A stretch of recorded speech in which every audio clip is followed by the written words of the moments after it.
Hi, everyone. Thank you for joining us for these sessions again.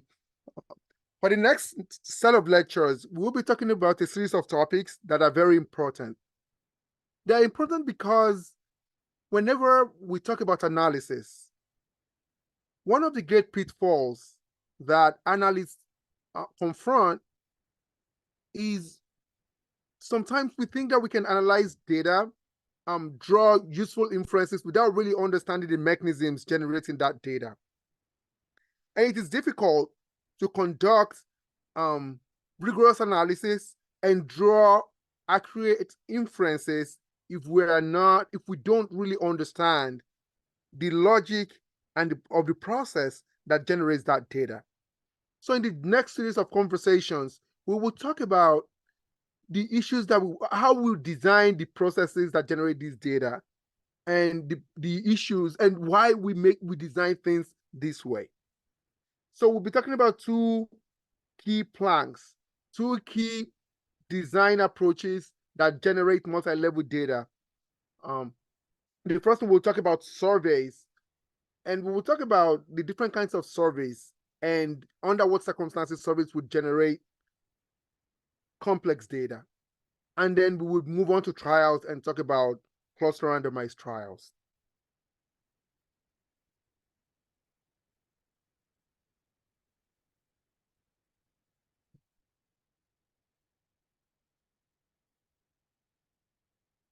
So for this recording, we will talk about simple random sampling. We will talk about essentially why do we sample and how do we go about sampling. Because the whole essence of a survey, there are two main aims when we're talking about a survey. Sometimes we're doing a survey to be able to describe a population. At other times, we're doing a survey to be able to find a relationship between certain characteristics in a population. So what is the advantage of a survey when we're trying to describe a population? The problem a lot of times is that populations are either too large or too widely dispersed that it becomes burdensome, it becomes logistically onerous for us to try to collect information on every single member of that population. Lucky enough, some very smart statisticians have shown us that you really do not have to collect information or collect data on every single member of the population for you to draw accurate inferences about the characteristics of that population. You could as well collect information about some members of that population and then analyze that information and draw inferences about the population at large. And that is the essence of sampling in a survey. Now, and that's why when we listen to all kinds of polls, we talk about, you hear polls about whether one candidate is doing well, is doing better than another candidate when elections approach. And you wonder, well, nobody's asked me about who I want to vote for. How do they know which candidate is doing better? Because they don't need to ask every single voter about who they want to vote for or about what matters to them. They just need to ask some members of the population, an adequate number of adequate subsection of the population, and then inferences can be drawn about the population at large from data that is collected from that subpopulation. However, it is how that population that is being asked questions or on which data is being collected is selected matters a lot.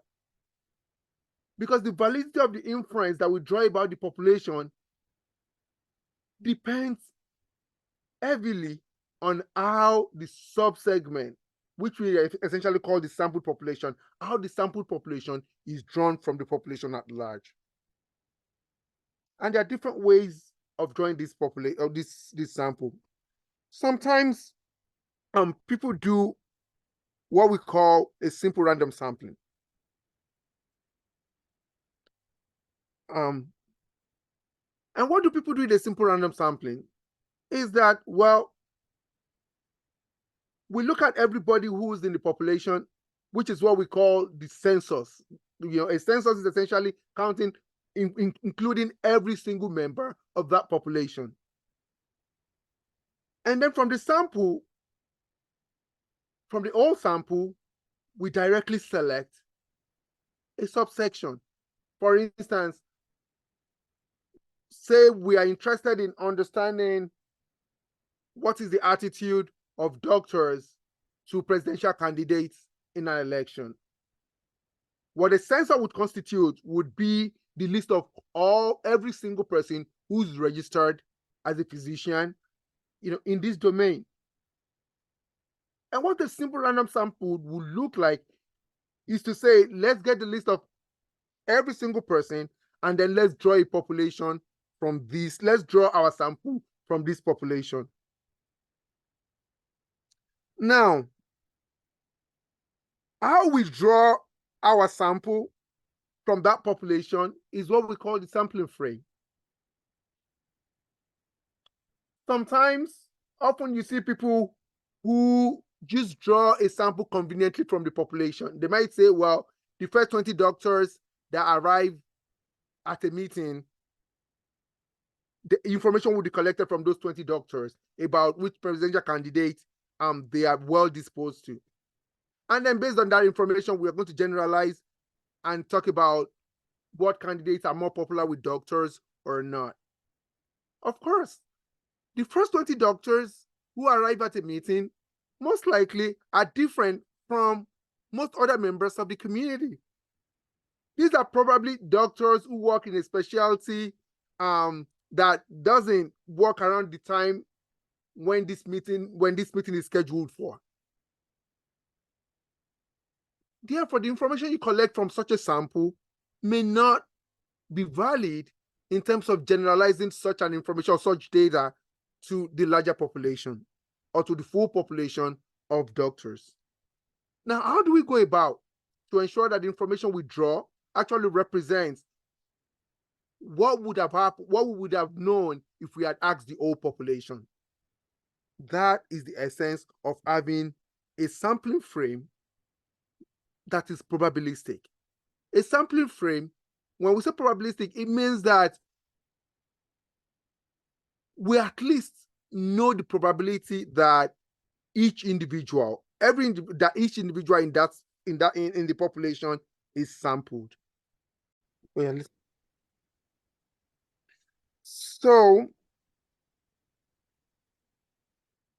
so essentially, the purpose of sampling is for us to be able to select a smaller group that will be representative of the population of interest, so that the study population, the population that we collect information from, will be representative of the larger population that is of interest, and that the inferences we're drawing from this study population would actually represent what we would have gotten if we had spoken to if we have used the census, if we had gone through the stress of actually talking to the group as a whole. Now, despite the elegance of different kinds of sampling approaches that we have, in practice, things are not as neat as we would want them to be. Like I said, one of the pitfalls of a lot of polls, a lot of surveys that are in the public domain is that people just set out to use criteria that are convenient for them. The first 10 people that arrive here, or doctors that I can find in hospitals around me. And what ends up happening is that those people are not representative of the population of interest. Another problem that's a huge problem with most surveys out there is non-response bias, which is the fact that you might have a plan and set up an approach that can help you to select a sample that would be representative of the larger population. But when you go out there, and start finding the people, and you start trying to get in touch with the people who you have selected, you find out that there's a whole bunch of people that you're not able to reach, or when you reach them, are not interested, or tell you that they are interested, but then do not provide the needed information. So even though you have a design, an approach that, if it had worked out, would have generated a sample that would have been representative of your population of interest, in actual practice, when you go out there, when you try to implement that, there's going to be a bunch of people who would not respond, or who you are not able to reach. And at the end of the day, because those people end up getting you end up losing those people out of your sample, the sample you have loses its representativeness. Because far too often, the people who do not respond are not just random people. They are people who have certain characteristics. And when they get out of your sample lose the kind of the segments of the population that these people represent. Therefore, your sample loses representativeness. And that's why when you're designing a survey, one of the big things that you have to have in mind is to think about, what can I do in this survey that would limit non-response? So after you have decided that this is not going to be a convenience survey, this is going to be a probabilistic survey, a survey where people will be representative, your sample will be representative of the population of interest. Now you have to think about not just your technical approach, but also your implementation approach to ensure that non-response is limited to the barest minimum.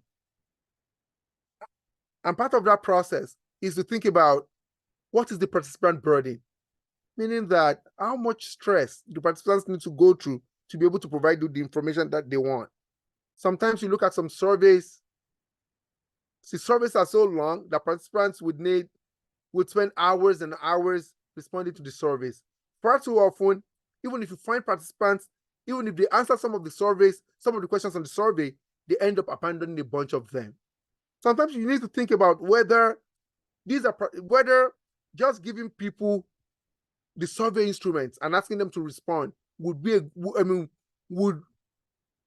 optimal approach, or it is better to provide an administrator who actually administers the survey and ensures that people actually respond to all these questions.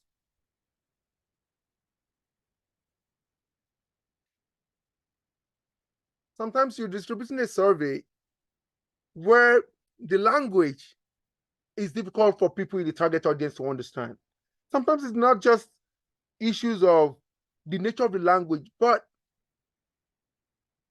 whether the type of jargons or the technical language that are being used in your instrument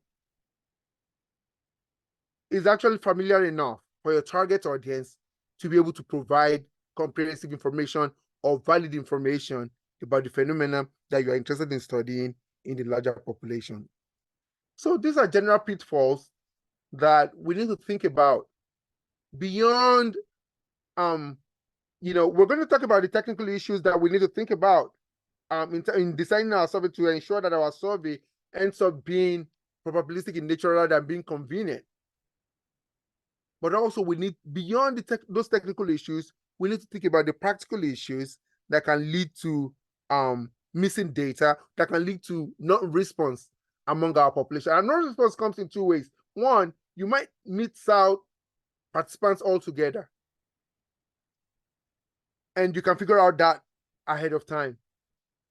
But a more difficult form of non-response to deal with is that sometimes you actually find respondents, and then you give them your instruments, but for some questions, people just do not respond to those. Do not just respond to those questions, and then you still have missing data, even though you found a substantial number of participants for your survey. So you find out that even though your survey, the population you'll be able to sample is generally representative, for certain questions that are of importance to you, many people have refused to answer that. You have non-response to those questions. And then for those particular questions, for those particular domains, your survey has lost its representativeness. So at this point,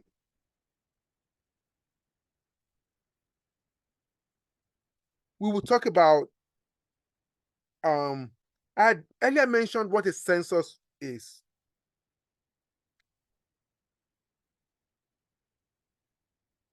So I think we can stop.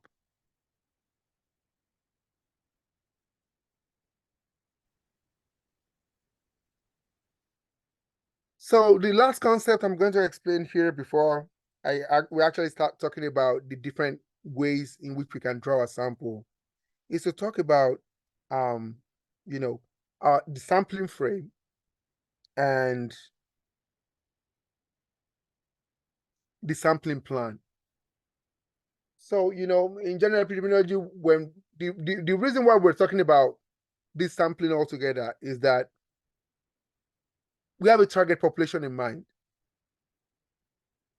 that we really want to know about. For instance, it might be, well, if we're interested in the attitudes of physicians to presidential candidates, everybody who's registered as a physician forms part of the target population that we are interested in. And the sampling frame, our sampling frame would be the list of every single person who's registered in that population. I mean, sometimes it is possible to generate such a sampling frame. We could as well just go to the certification authority and say, can we get a list of every single person who's a physician in this country? It should be but in other circumstances, our population is not as neat as that.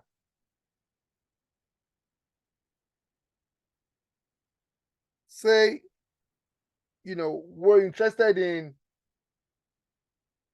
every Nigerian who's living in the United States. I mean, one could argue that, well, there's going to be a place where people get registered before they come around here. Yes, there's probably a place where you can get that kind of information. But also, we know that there are so many reasons why the information you would find in such a place would not be accurate. So even though your sampling frame basically should be an enumeration of all the units in your target population, say all the individuals in your target population, far too often what you might get as a sampling frame might not exactly might not be accurate and exactly represent every single person who should be in that population. Now, after you've gotten a sampling frame, for instance, when we worked on a survey in Malawi where we were trying to figure out, where one of the United Nations agencies had carried out a water, sanitation, and hygiene intervention. And then we now wanted to go to that population and describe what has been the effect of this intervention, or how have things changed after this intervention in this population. So we're interested in whether households, after all these interventions, have they constructed latrines? Do households now have potable water? So the ideal thing for us to do, what we needed to do, is to get a list of all the households in this community. That would be our sampling frame. Now, because we're talking about very large communities, we are talking about thousands, tens of thousands of households. We would not be able to go to each of those households to collect data. about what kind of toilets you are using, what kind of water you are using. So after we had gone around having a list of all the households in all these communities, we now needed to develop a sampling plan. A sampling plan is how exactly do we select the people we're going to talk to, the households we're going to talk to out of this sampling frame. Because if you're not careful about how you go about your sampling plan, you might end up, despite having even if you have an accurate sampling frame, if your sampling plan is not valid, you would still draw a sample that would not be able to give you accurate information about your target population. So in the next series of lectures, we'll be talking about the different kinds of ways in which you can design a sampling, in which the different statistic approaches to getting a sampling plan with which you can draw your actual sample from your sampling frame and still get valid information about your target population. Okay.